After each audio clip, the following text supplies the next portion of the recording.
দেখো আমাদের আগের দিন কতটা হয়েছিল মনে আছে আশা করি।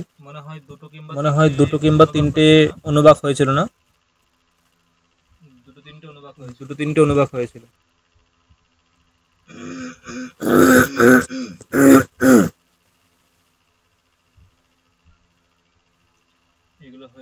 এগুলো হয়েছিল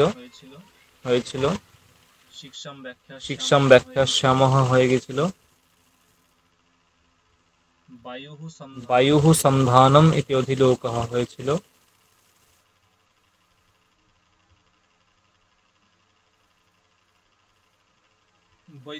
বৈদ্যুতঃ সন্ধানম ইতি অধিজ্যোতিষম হয়েছিল।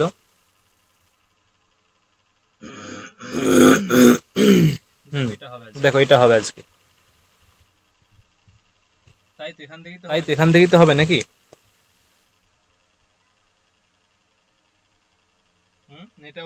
এটাও হয়েছিল না, এটাই হবে মনে হয়। হ্যালো, আমার কথা শোনা যাচ্ছে? হ্যাঁ স্যার। এটাই তো হবে নাকি?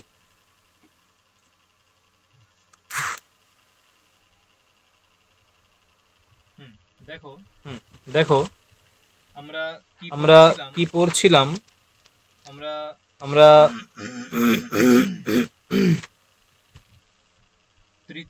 তৃতীয় অনুবাদ পড়ছিলাম। সেখানে বলা হয়েছিল তৃতীয় অনুবাদের প্রথম দিকে শুরু হচ্ছে যে আচার্য এবং যে শিষ্য এই উভয়ের যশ একসঙ্গে অভিবৃদ্ধি হোক এবং ব্রহ্মবর্চস সহনৌ ব্রহ্মবর্চসম, অর্থাৎ যে তেজ ব্রহ্ম তেজ তাও বৃদ্ধি হোক।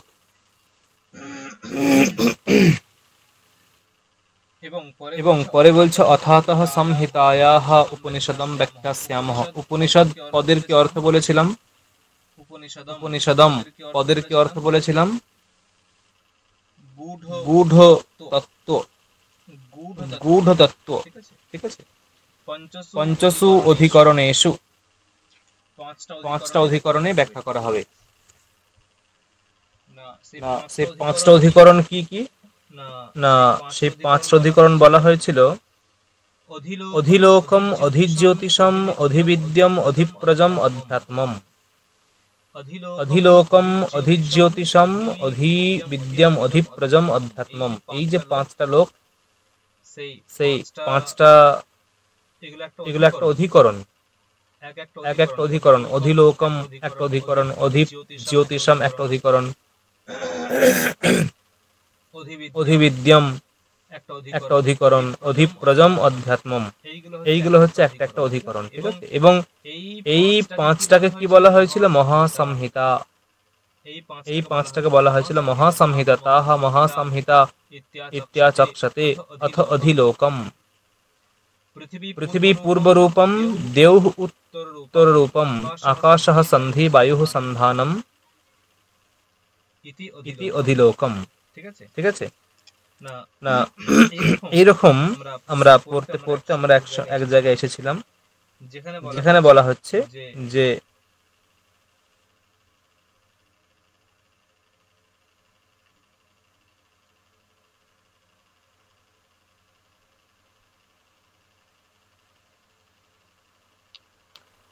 অথ অধিবিদ্যম, যেখানে আমরা পড়ছিলাম অথ অধিবিদ্যম, মানে এখানে বিদ্যা বিষয়ে আলোচনা করা হচ্ছে, ঠিক আছে। মানে এমনি পুরো আলোচনাটাই কি নিয়ে হচ্ছে? দেখো সংহিতা কি বলা হয়েছে যে তৃতীয় অনুবাকের প্রথমের দিকে, দেখো দেখাচ্ছি তুলে। তৃতীয় অনুবাকের যে প্রথমের দিকে বলা হয়েছে, দেখো যে সংহিতায়াঃ, এই যে অথাতঃ সংহিতায়াঃ উপনিষদম ব্যাখ্যাস্যামঃ। উপনিষদম মানে হচ্ছে গূঢ় তত্ত্ব, সংহিতার যে গূঢ় তত্ত্ব, সংহিতা বিষয়ক যে গূঢ় তত্ত্ব, এখন তদ বিষয়ে ব্যাখ্যা করা হবে। এই যা সমস্ত আলোচনা চলছে সবই কিন্তু সংহিতা বিষয়ে, ঠিক আছে, সবই কিন্তু সংহিতা বিষয়ে আলোচনা চলছে। এখন দেখো বলছে যে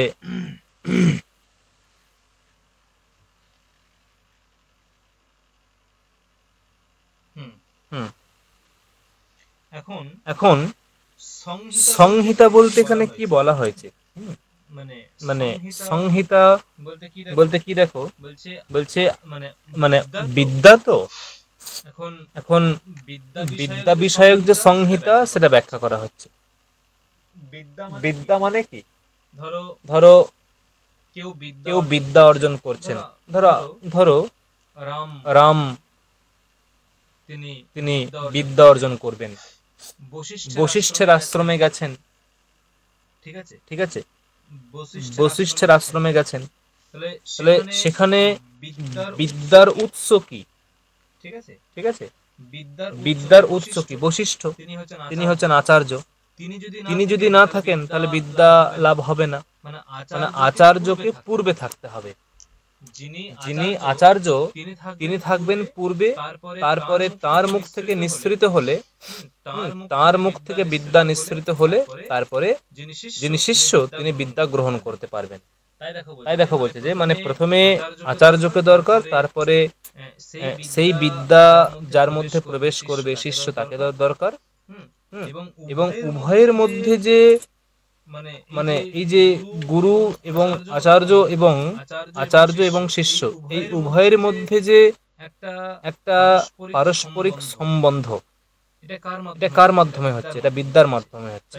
তাই সন্ধি হচ্ছে বিদ্যা। দেখা বলছে আচার্য পূর্ব রূপম, আচার্য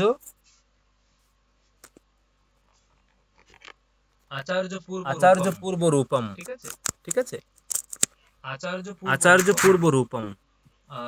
আর অন্তেবাসী উত্তর রূপম। অন্তেবাসী বলতে মানে ওই শিষ্যকে বলা হয় অন্তেবাসী, যিনি গুরুর নিকটে অবস্থান করে সমস্ত যিনি গুরুর নিকটে অবস্থান করে সেই সমস্ত বিদ্যা গ্রহণ করেন। মানে শুধুমাত্র শিষ্যকে নয়, ধরো কেউ একজন ভালোবেসে কারোর কাছে সবসময় ঘোরাফেরা করে, ধরো কোনো বড় মানুষ, সম্মানীয় মানুষ, তার আশেপাশে একজন ঘোরাফেরা করে, তাকেও তুমি অন্তেবাসী বলতে পারো। মানে যে খুব কাছে থাকে সে হচ্ছে অন্তেবাসী বলে, অন্তেবাসী, ঠিক আছে। তাই হচ্ছে যে অন্তেবাসী উত্তর রূপম, মানে শিষ্যকে বোঝানো হচ্ছে। এবং এই উভয়ের মধ্যে আচার্য এবং শিষ্য, এই উভয়ের মধ্যে যে পারস্পরিক সম্বন্ধ সেটা কিসের মাধ্যমে গড়ে উঠছে? সন্ধিটা কিসের মাধ্যমে হচ্ছে? বিদ্যা। তাই বলছে বিদ্যা সন্ধি, বিদ্যা সন্ধি। আর সন্ধান বলতে কি? সন্ধান বলতে যে উৎপন্ন হওয়া, ঠিক আছে, উৎপন্ন হওয়া মানে কিছু একটা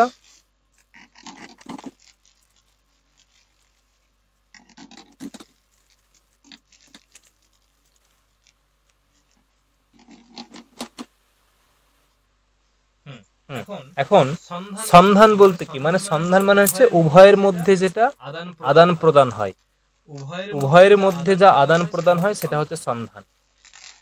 প্রবচন হচ্ছে সন্ধান, যে প্রবচনম সন্ধানম। মানে ধরো গুরু উপদেশ দান করেন, গুরু উপদেশ দান করেন এবং সেই উপদেশ শ্রদ্ধা সহকারে শ্রবণ করেন কে? গুরু উপদেশ দান করেন এবং সেই উপদেশ শ্রদ্ধা সহকারে শ্রবণ করেন কে? না, শ্রবণ করেন শিষ্য। তিনি সেটাকে শ্রবণ করেন, মনন করেন, ধারণ করেন। এইগুলো হচ্ছে সন্ধান বলা হচ্ছে, এই প্রবচনকে সন্ধান বলা হচ্ছে, ঠিক আছে। তাহলে অধিবিদ্যম কি বলা হলো? আচার্য হচ্ছে পূর্বরূপম, অন্তেবাসী উত্তররূপম। অন্তেবাসী বলতে কি? না, অন্তেবাসী হচ্ছে যে শিষ্য, আর বিদ্যা হচ্ছে সন্ধি। সন্ধি মানে কি?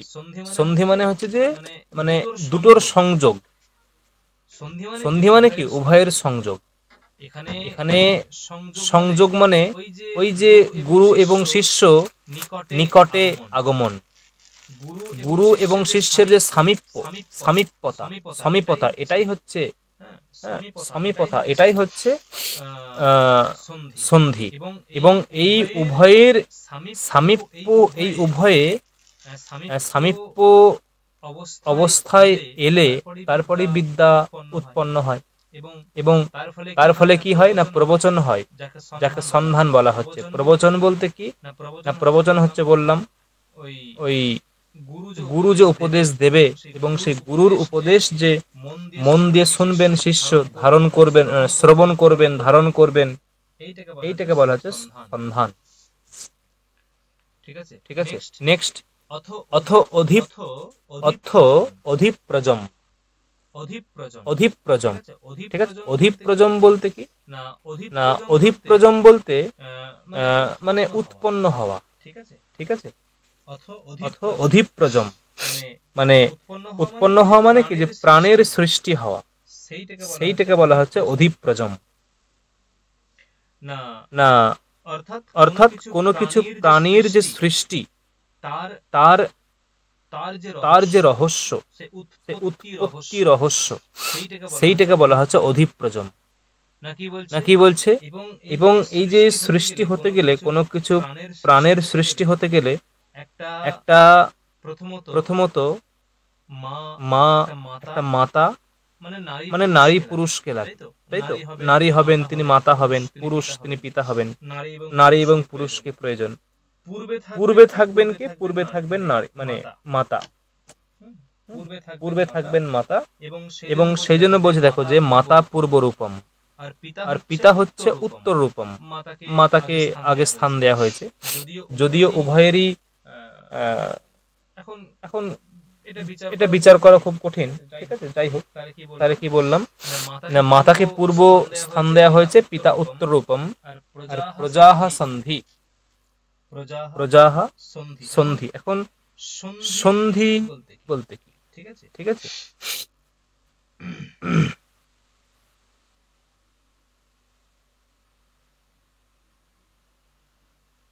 প্রজাহ সন্ধি মানে ওই যে মাতা এবং পিতা, ঠিক আছে, এদের যে বা নারী পুরুষ, এদের যে মিলনে বা সন্ধি বা মিলনে যে উৎপন্ন হয়, সেটাই হচ্ছে প্রজা। মানে সন্ধির ফলে যা উৎপন্ন হয় সেটা হচ্ছে প্রজা।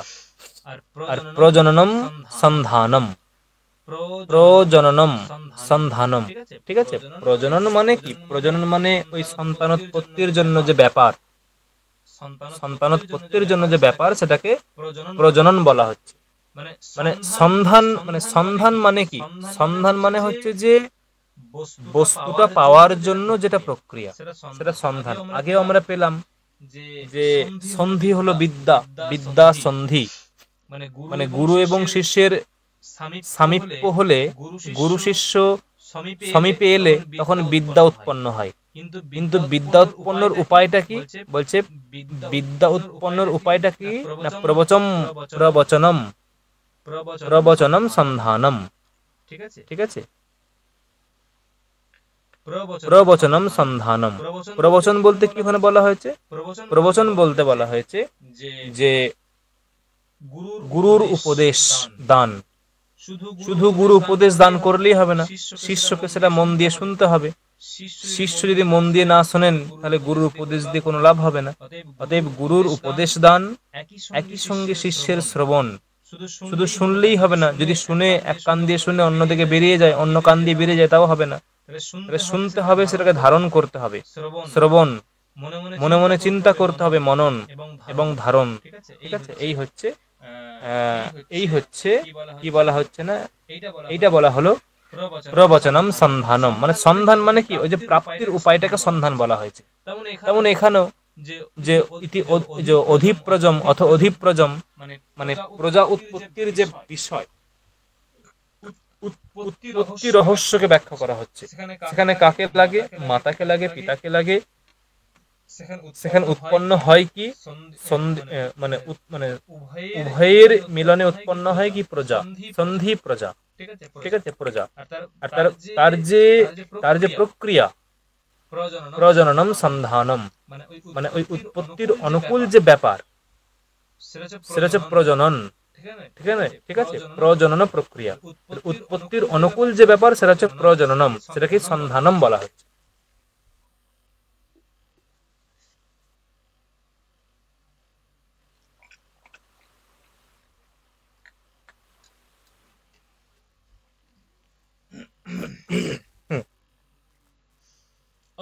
অথ অধ্যাত্মম। অথ অধ্যাত্মম কি বলছে না, এবারে আত্ম বিষয়ক। অধ্যাত্ম মানে কি, মানে আত্ম অধি আত্মনি আত্মনি ইতি অধ্যাত্মম। মানে এখন অধ্যাত্ম বিষয়ে আলোচনা করা হচ্ছে। অধ্যাত্ম কি বলা হচ্ছে? অথ অধ্যাত্মম বলছে অধরা। অধরা মানে কি? অধরা মানে হচ্ছে যে অধর বলে না, অধর, ওষ্ঠ অধর মানে নিচের দিকের যে চোয়াল, নিচের দিকের যে চোয়াল মানে জিভটা যে অংশের সঙ্গে সংলগ্ন হয়ে আছে সেটা হচ্ছে অধরা। জিহ্বা যে অংশটার সঙ্গে সংলগ্ন হয়ে আছে সেটা হচ্ছে অধরা। ঠিক আছে, অধরা হনুহু। অধরা হনুহু এটা হচ্ছে পূর্ব রূপম। অধরা হনুহু পূর্ব রূপম। উত্তরা হনুহু, উত্তর মানে উপরের দিকে চোয়ালটা, উপরের দিকের যে অংশটা জিভের যে উপরের দিকে সেটা হচ্ছে উত্তরা হনুহু। এটা হচ্ছে উত্তর রূপম। বাক সন্ধিহি জিহ্বা সন্ধানম। বাক সন্ধি জিহ্বা সন্ধানম। ঠিক আছে, এখন কি বক্তব্য? বক্তব্য এই যে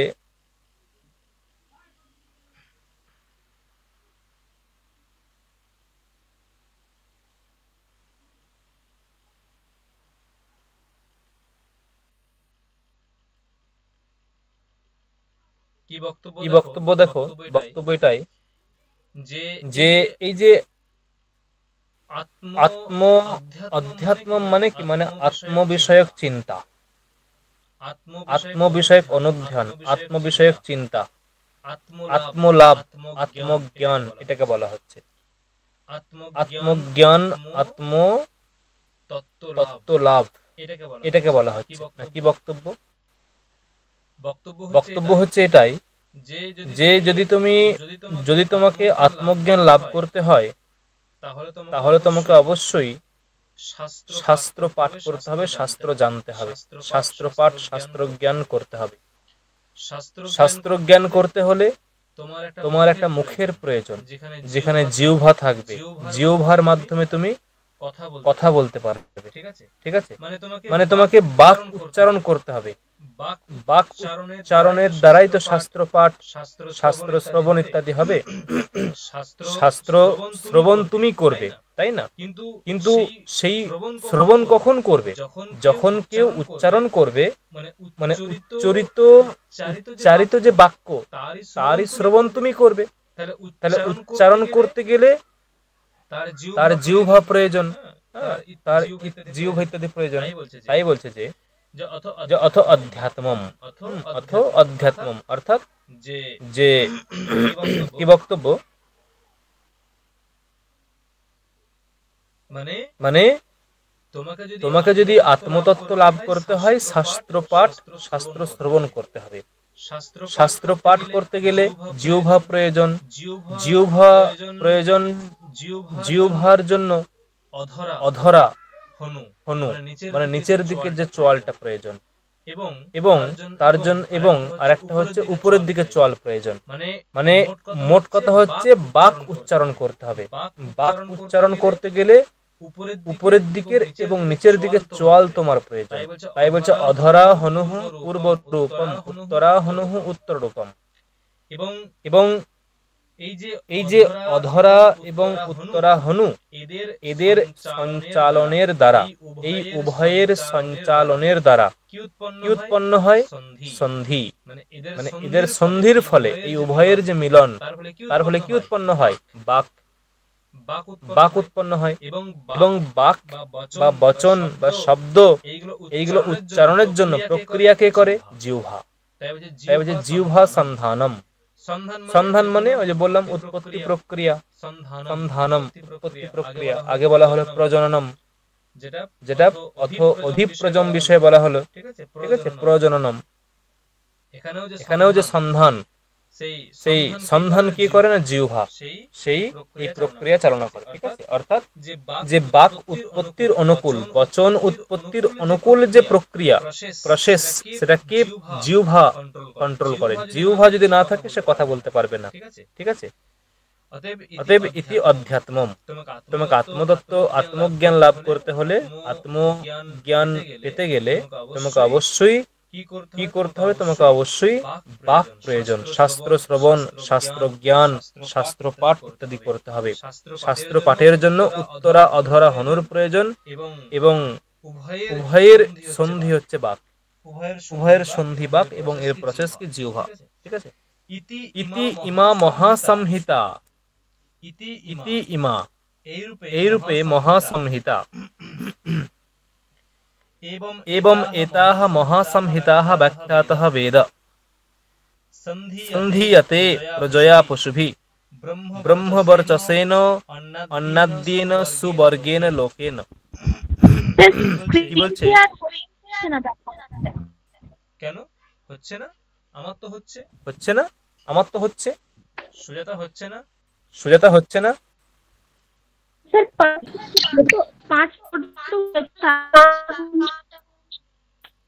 হ্যাঁ ওটাই তো। আচ্ছা আচ্ছা, ও আচ্ছা, ওটা সরাতে হবে, তাই তো? ঠিক আছে, পেজটা উল্টে গেছে। ঠিক আছে, নেক্সট। ঠিক আছে, নেক্সট পরেরটা পরে। ঠিক আছে, ইতি ইমা মহাসংহিতা, ইতি ইমা মহাসংহিতা, মানে এইগুলোকে মহাসংহিতা বলা হয়েছে। আগেই বলা হলো মহাসংহিতা, আগেই তৃতীয় অনুবাক এগুলো বলা হলো যে পঞ্চসু অধিকরণেষু অধিলোকম অধিবিদ্যম অধিপ্রজম অধ্যাত্মম, এরকম মোট 5টা বলা হলো। দিয়ে বলা হলো এতাহ মহাসংহিতা ইতি আচক্ষতে ইত্যাচক্ষতে, এগুলোকে মহাসংহিতা বলা হয়। বলছে ইতি ইমা মহাসংহিতা। ঠিক আছে না কি? এই 5টাকে মহাসংহিতা বলা হয়। ইয়হ এবং এতা মহাসংহিতা ব্যাখ্যাতঃ বেদ, মানে ইয়হ এবং বেদ, ইয়হ মানে যিনি, যে মানুষ, যে ব্যক্তি, এবং এইভাবে মহাসংহিতাঃ বেদ, মানে এই মহাসংহিতাগুলিকে জানেন, এই মহাসংহিতাগুলিকে জানেন, মানে এইভাবে বোঝেন, জানেন। কি হবে? তার কি হয়? সন্ধীয়তে প্রজয়া, তিনি প্রজার দ্বারা এবং পশুর দ্বারা, মানে পশুমান হন এবং প্রজাবান হন। মানে ইহ মানে যে ব্যক্তি, বেদ, বেদ মানে জানেন। এখানে বেদ বলতে ওই বেদ সংহিতা উপনিষদ ওই বেদ নয়, এখানে বেদ হচ্ছে ক্রিয়াপদ। ব্যক্তি বেদ বিদজ্ঞানে বিদ্ধাতু, জ্ঞানার্থক বিদ্ধাতু এখানে। ঠিক আছে, তাহলে কি হলো? ইহ এবং বেদ, যিনি এইরকম জানেন, এই 5টা মহাসংহিতাকে যিনি জানেন। সন্ধীয়তে প্রজয়া পশুভি, তিনি পশুর দ্বারা এবং প্রজার দ্বারা, পশু এবং প্রজার দ্বারা তিনি কি হন? সন্ধীয়তে, অর্থাৎ মানে পশুমান হন, সমৃদ্ধ হন, সমৃদ্ধ। ঠিক আছে, মানে এখানে প্রজা বলতে কি? প্রজা বলতে সন্তান, প্রজা বলতে সন্তান। ঠিক আছে, তার দ্বারা সমৃদ্ধ হন। আর কি? ব্রহ্মবর্চসেন অন্নাদ্যেন সুবর্গেন লোকেন, এবং আর কিসের দ্বারা সমৃদ্ধ হন?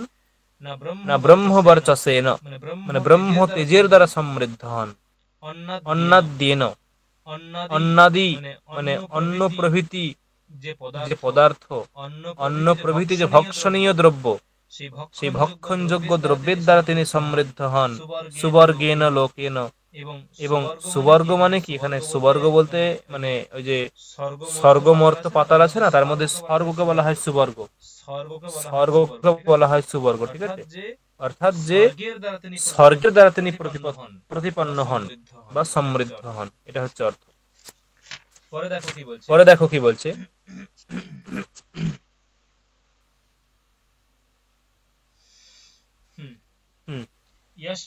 यश्छन्दसां ऋषभो विश्वरूपः छन्दोभ्यो अध्यमृतात् सम्बभूव समेन्द्रो मेधया स्पृणोतु अमृतस्य देवो धारणो भूयासम् शरीरं मे विचर्षणं जिह्वा मे मधुमत्तमा कर्णाभ्यां भूरि विश्रुवम् ब्रह्मणः कोशोऽसि मेधया पिहितः श्रुतं मे गोपाय। ঠিক আছে, কি বক্তব্য? মানে এখানে প্রার্থনা করছেন, ঠিক আছে, এখানে প্রার্থনা করছেন যে আমার যেন এই হয়, আমার জিহ্বায় যেন মধুর মতো বচন উৎপন্ন হয়, যাতে হয় আমি যেন কর্ণে ভালো, আমি যেন কান দিয়ে ভালো বচন শ্রবণ করি, শাস্ত্র শ্রবণ করি। ঠিক আছে, এই হচ্ছে বক্তব্য। মানে এটা কার উদ্দেশ্যে বলছে? এখানে পরমাত্মার উদ্দেশ্যে, এখানে পরমাত্মার উদ্দেশ্যে এখানে প্রার্থনা করছেন।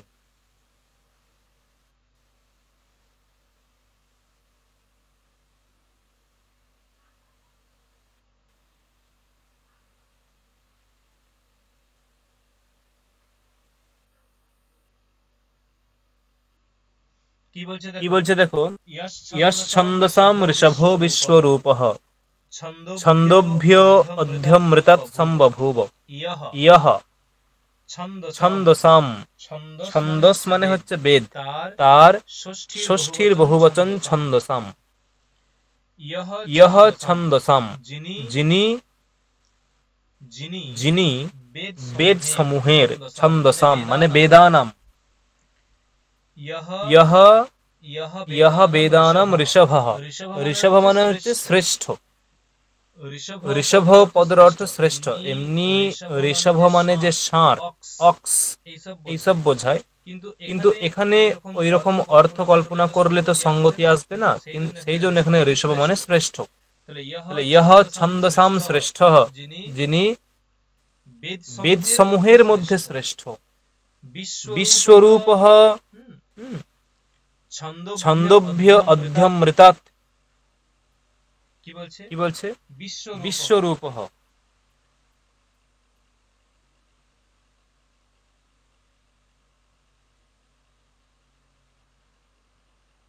কি বলছে?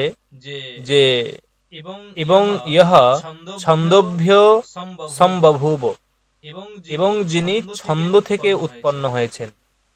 ছন্দ মানে বেদ, যিনি বেদ সমূহ থেকে উৎপন্ন হয়েছেন। ইহ ছন্দোভ্য, ইহ ছন্দোভ্য সম্বভূব, যিনি বেদ সমূহ থেকে উৎপন্ন হয়েছেন। আর কি বলছে? অধ্যমৃতাৎ, অধ্যমৃতাৎ,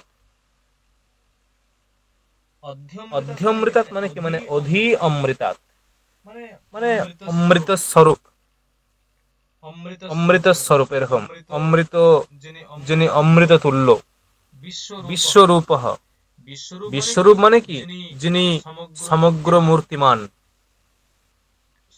সমগ্র বিশ্ব যার মধ্যে অন্তর্নিহিত হতে পারে, এমন বিশ্বরূপ মানে সর্বশক্তিমান, সর্বব্যাপী, এরকম অর্থ। তাহলে কি হলো? ইহ ছন্দসাম ঋষভ, ইয়শ্ ছন্দসাম ঋষভ বিশ্বরূপঃ ছন্দোভ্যধ্যমৃতাৎ সম্বভূব সমেন্দ্রো মেধয়া স্পৃণোতু। সমেন্দ্র মানে তিনি, স মানে তিনি। এখানে কাকে বলছে? এখানে ওই যে ওম, ওমকে বলছে। ঠিক আছে, তিনি আর কেউ নন, তিনি ওম, ওঙ্কার। ব্রহ্মা বিষ্ণু মহেশ্বর, এই তিন দেবতার সম্মিলিত যে স্বরূপ, যে ওঙ্কার, সেই ওঙ্কারকে বলা হচ্ছে ইহ ওঙ্কারঃ ছন্দসাম ঋষভ। ইয়শ্ ছন্দসাম ঋষভ, যিনি ছন্দ বা বেদ সমূহের মধ্যে সর্বশ্রেষ্ঠ। ঠিক আছে, বলছে সমেন্দ্র মেধয়া স্পৃণোতু।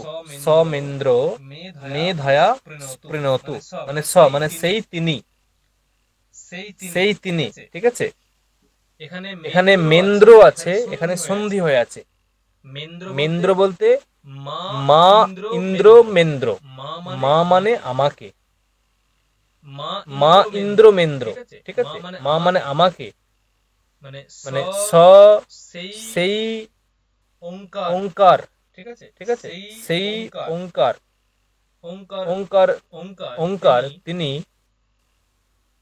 ইন্দ্রহ মানে ইন্দ্র রূপে, সেই ওঙ্কার তিনি ইন্দ্র রূপে, মা মানে আমাকে, মেধায়া স্পৃণোতু অর্থাৎ মানে মেধার দ্বারা আমাকে সমৃদ্ধ করুন। মেধা মানে বুদ্ধি, অর্থাৎ বুদ্ধির দ্বারা আমাকে সমৃদ্ধ করুন। যে ওঙ্কার সমস্ত বেদের মধ্যে প্রধান, সর্বশ্রেষ্ঠ, যিনি বেদ থেকেই উৎপন্ন হয়েছেন, সেই সেই ওঙ্কার ইন্দ্ররূপে আমার বুদ্ধিকে দীপ্ত করুন। সম ইন্দ্র, সেই ইন্দ্র, মা আমাকে মেধায়া স্পৃণোতু মেধাযুক্ত করুন। অমৃতস্য দেব ধারণ ভূয়াসম। ঠিক আছে।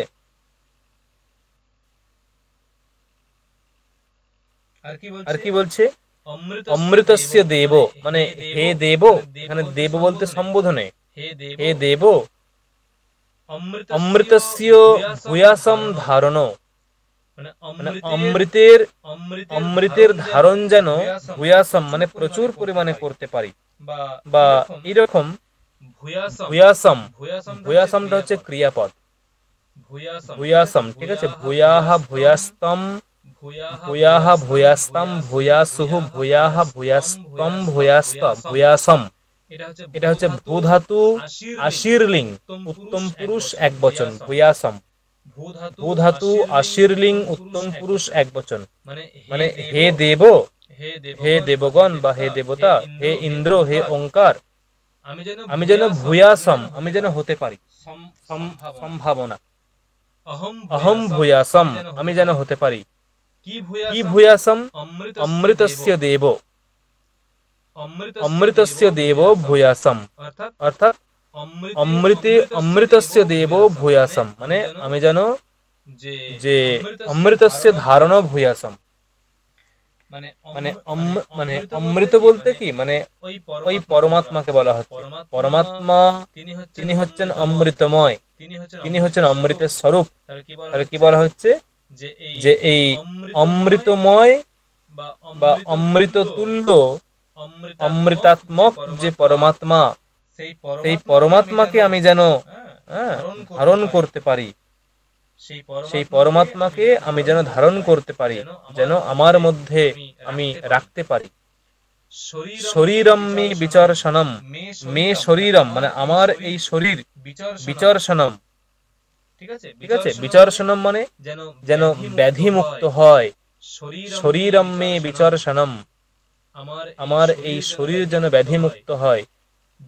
জিহ্বা মে মধুমত্তমা, মে জিহ্বা আমার জিহ্বা যেন মধুমত্তমা অর্থাৎ মধুর ভাষিনী হয়, যেন মধুর কথা বলে। মে জিহ্বা মধুমত্তমা, আমার এই জিহ্বা যেন মধুর বচন বলে। কর্ণাভ্যাম ভূরি বিশ্রুবম, কর্ণাভ্যাম অর্থাৎ কর্ণের দ্বারা যেন আমি ভালো বচন শ্রবণ করি, ভালো শব্দ শ্রবণ করি। ঠিক আছে। মানে ভালো শব্দ বলতে যেন ওই শাস্ত্র বাক্য, ব্রহ্ম বচন, ব্রহ্ম প্রতিপাদক বচন, ব্রহ্ম তত্ত্ব প্রতিপাদক বচন, এইসব বচন যেন আমি শ্রবণ করি। ব্রহ্মণঃ কোশোসি মেধায়া পিহিতঃ, ব্রহ্মণঃ মানে ব্রহ্মার এই কোষ, মানে ব্রহ্মার যে কোষ মানে কি, মানে ব্রহ্মার এই কোষ, ব্রহ্মণঃ কোশঃ মানে পরমাত্মার এই কোষ। কোষ মানে কি? কোষ মানে কি বলবো, কোষ কোনটাকে বলে? দেখবে রাজারা যখন যুদ্ধ করতে যায় না, তখন তার যে তরবারি, সেই তরবারিটা তো কোমরে থাকে, কিন্তু সেটা একটা খাপের মধ্যে ঢোকানো থাকে, ওটাকে কোষ বলা হয়। কোষ মানে একটা গহ্বর, গর্ত টাইপের, যেখানে কিছু বস্তু রাখা হয়। তাই বলছে পরমাত্মনঃ কোশঃ, ব্রহ্মণঃ কোশঃ, ব্রহ্মের যে কোষ, পরমাত্মার যে কোষ, সেটা মেধায়া পিহিতঃ মেধার দ্বারা আচ্ছাদিত, মেধায়া পিহিতঃ মেধার দ্বারা আচ্ছাদিত। শ্রুতম মে গোপায়, শ্রুতম, শ্রুত মানে শাস্ত্র বাক্য, ঠিক আছে, শাস্ত্র বাক্য মানে মে মে শ্রুতম, মে শ্রুতম গোপায়, মানে আমি যে শাস্ত্র বাক্য শ্রবণ করছি, ঠিক আছে, আমি যে শাস্ত্র বাক্য শ্রবণ করছি সেই শাস্ত্র বাক্য যেন, ঠিক আছে, শ্রুতম মে গোপায়, শ্রুত মানে শাস্ত্র, মে মানে মম, মম মম শ্রুতম, মম শ্রুতম মদীয়ম শাস্ত্রবচনম, ময়া যৎ শাস্ত্রবচনম শ্রুতম, যেন গোপায়, আমি তা যেন রক্ষা করতে পারি, আপনি আমাকে সেই সহায়তা করুন। নেক্সট, আবহন্তি বিতন্বানা কুর্বাণা চিরমাত্মনঃ,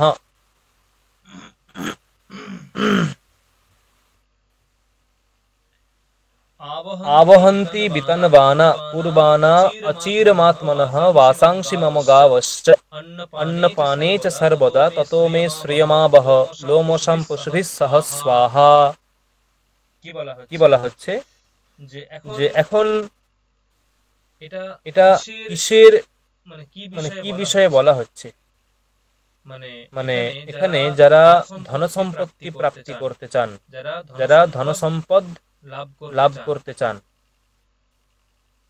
তাদের এখানে কথা বলা হচ্ছে যে তারা কিভাবে, কোন পথে গেলে তারা ধন সম্পত্তি লাভ করতে পারবে, কোন পথে গেলে তারা ধন সম্পত্তি লাভ করতে পারবে, সেই বিষয়ে বলা হচ্ছে। আবহন্তি বিতন্বানা কুর্বাণা অচিরমাত্মনঃ, আবহন্তি বিতন্বানা কুর্বাণা চিরমাত্মনঃ, বাসাংসি মম গাবশ্চ অন্নপানে চ সর্বদা ততো মে শ্রিয়ম আবহ, লোমশাম পশুভিঃ সহ স্বাহা। অর্থাৎ কি বলছে দেখো, মানে এখানে কি বলছে যে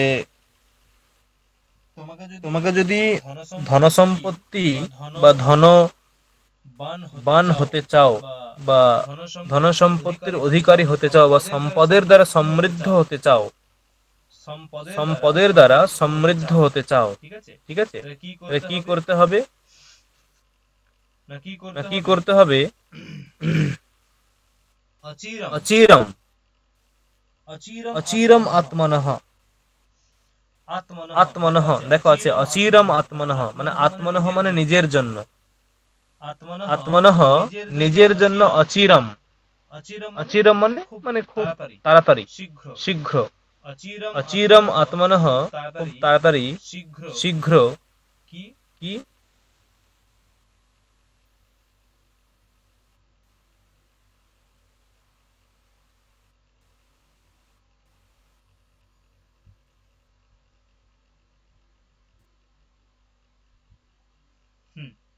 কি বলছে, আত্মনঃ নিজের জন্য, বা মম আছে কোথাও, মম, ওই যে মম, মম, মম মানে আমার, আমার আত্মনঃ নিজের জন্য, মম আত্মনঃ আমার নিজের জন্য, অচিরম মানে শীঘ্র, অচিরম মানে শীঘ্র, ঠিক আছে, আবহ মানে কি, আবহ মানে আনয়, এরকম অর্থ, আবহ মানে আনয়, অর্থাৎ নিয়ে এসো, আবহ মানে আনয়, নিয়ে এসো, ঠিক আছে, তাহলে কি হলো যে অচিরম আত্মনঃ, অচিরম আত্মনঃ, মম অচিরম আত্মনঃ, মম আত্মনঃ, মম আত্মনঃ অর্থাৎ আমার নিজের জন্য, অচিরম শীঘ্রই, আবহন্তি নিয়ে এসো, বা নিয়ে আসা হোক, কি নিয়ে আসা হোক,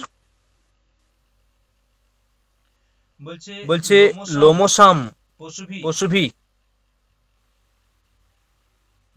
লোমশাম পশুভি তাম শ্রিয়ম, লোমশাম পশুভিঃ সহ, লোমশাম পশুভিঃ সহ তাম শ্রিয়ম ততো মে শ্রিয়ম আবহ, লোমশাম পশুভিঃ সহ মানে কি, মানে লোমযুক্ত পশু, এরকম অর্থ, লোম বিশিষ্ট পশু, লোমশাম পশুভিঃ সহ লোম বিশিষ্ট পশু, মানে ছাগল, মেষ ইত্যাদিকে বলা হয়, মানে লোম আছে, ছাগলের আছে, মেষের আছে, লোমশাম পশুভিঃ সহ শ্রিয়ম আবহ মানে শ্রী, শ্রী মানে সৌন্দর্য, শ্রী মানে ধন। ধন মানে কি, এখনকার দিনে যেমন টাকা পয়সা আছে অনেক, তখনকার দিনে মানে যার কাছে, এখনকার দিনে যার কাছে ধন সম্পত্তি, ব্যাংক ব্যালেন্স আছে সে ধনী। আগেকার দিনে তো এত ব্যাংক ব্যালেন্স, ধন সম্পত্তি ছিল না। যার কাছে বেশি অধিক পরিমাণে পশু আছে সে হচ্ছে ধনী। আগে ছিল পশুমান, এরা হচ্ছে ধনী। পশুমান যারা যাদের ক্ষেত্র ছিল, ক্ষেত, যাদের চাষ আবাদ হতো, তারা হচ্ছে ধনী। তাই বলছে দেখো যে মানে এখানে যিনি যিনি এই ধনাকাঙ্ক্ষী ধনাকাঙ্ক্ষী ব্যক্তি, তিনি কি করছেন, তিনি মানে এই এই মন্ত্রটা অ্যাকচুয়ালি যে আহুতি প্রদান করা হচ্ছে, যে অগ্নির উদ্দেশ্যে, অগ্নির উদ্দেশ্যে যজ্ঞ হচ্ছে, যজ্ঞেতে আহুতি প্রদান করা হচ্ছে, সেই আহুতিতে আহুতি প্রদানের সময় এই কথাগুলো বলছেন। যজমান বা যিনি যজ্ঞ করছেন, তিনি আহুতি প্রদানের সময় এই কথাগুলো বলছেন। বলছে যে লোমসাম পশুভি সহ স্বাহা, অর্থাৎ যে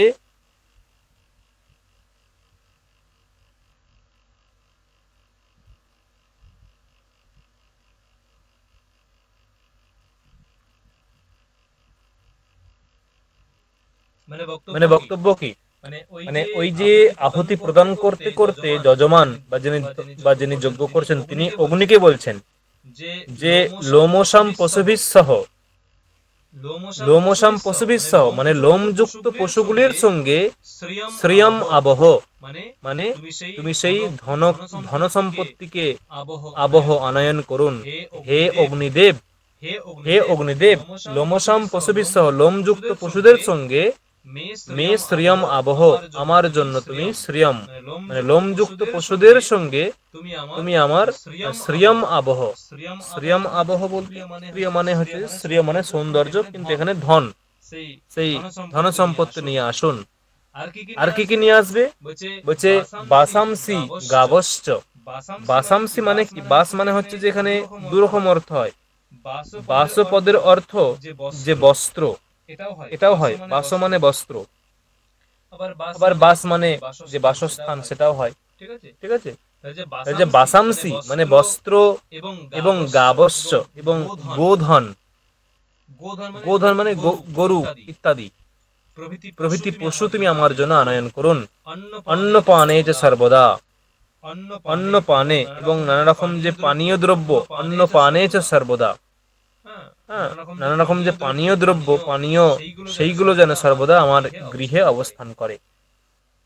আবহন্তি পিতনবানা কুরবানা অচিরমাত্মনঃ, আবহন্তি পিতনবানা।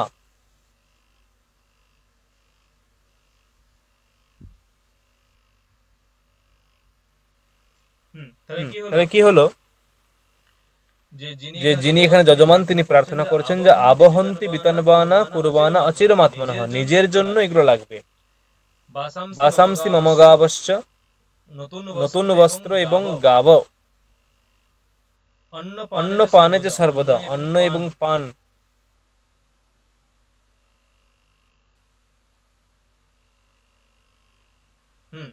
আর কি বলছে, ততো মে শ্রিয়মাবহ, অন্ন পানে যে সর্বদা, অন্ন বিভিন্ন খাবার, মানে খাদ্যদ্রব্য এবং পানে এবং পানীয় দ্রব্য সব আনয়ন করুন। ততো মে শ্রিয়মাবহ লোমসাম পশুভি সহ স্বাহা, ততো মে শ্রিয়মাবহ, অর্থাৎ সেই লক্ষ্মীকে আমার কাছে আনুন। তাদের সঙ্গে আনবেন লোমসাম পশুভি সহ, ওই পশুদের সঙ্গে, লোমযুক্ত পশুদের সঙ্গে।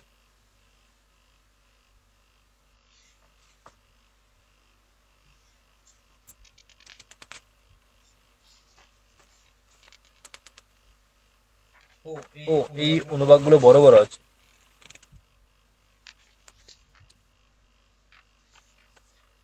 ঠিক আছে, এটুকুই থাক।